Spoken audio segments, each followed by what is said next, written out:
How So does in Toronto, metaphysics with Marianne Williamson. I joined the Canadian Theosophical Society. I studied Qigong and walked on hot coals, yoga, Brazilian Jiu Jitsu in Brazil, meditation, NLP training, all the things, all the things. That's what I started to do to heal my life. The yogic path is impeccable for me. It gave me a crux. It gave me ethics to walk forward. It gave me self-observances. Mhm, What am I doing? How do I contribute? Being mindful of those. And it also gave me an eightfold path that I could follow. The mhm. yamas, the niyamas, yoga postures, things like that that I could follow.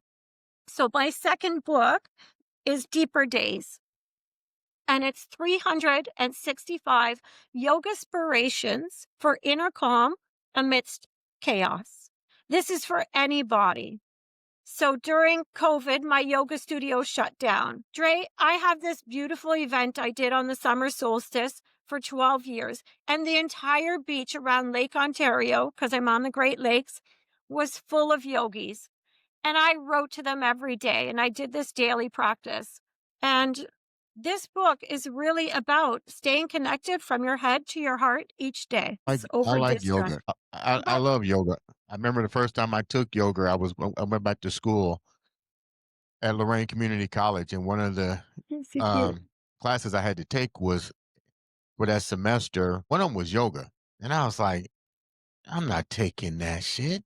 And, it was the universe put you in situations, and I'm like almost 200 pounds. I'm thinking, how am I gonna, muscles, how am I gonna move? Mm, But it wasn't even about the matter of muscle mass. It was about yeah. it was more energy. And I remember really mastering my first yoga class. I remember falling Yeah. asleep with the thing where they lay you down. They say, put your hands down and just relax. Yeah. Dude, I was asleep.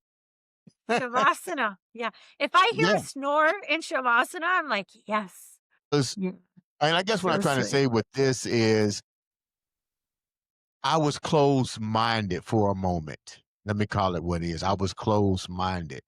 And when I took it, it was one of the best experiences that I ever had. And it actually Yeah. helped to strengthen my internal well being as well as my focus. I thought I was focused. It Wow. took it to a different level. So my hat's off So, to you for doing it. And I like your story. um, And people need to understand how we went from a gift of unknowing at a young age of mhm. what the gift is to pain, to suffering, to putting yourself in situations to be, I'm not even say validated, I guess trying to figure out what's all going on with you. And then to write that book, to touch someone else, then to come up with yoga.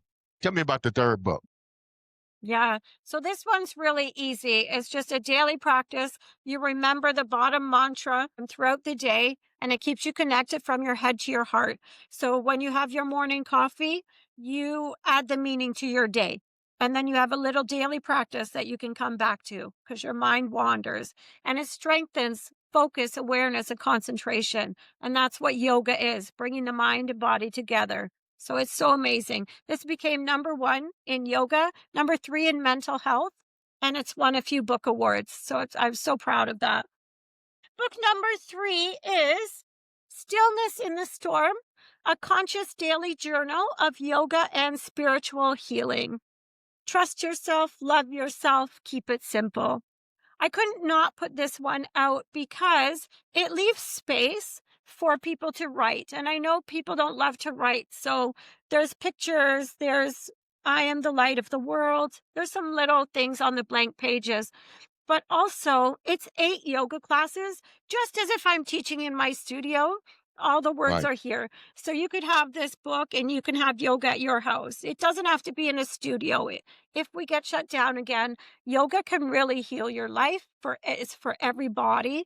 And so that was really important. There's How a were you force that able happens.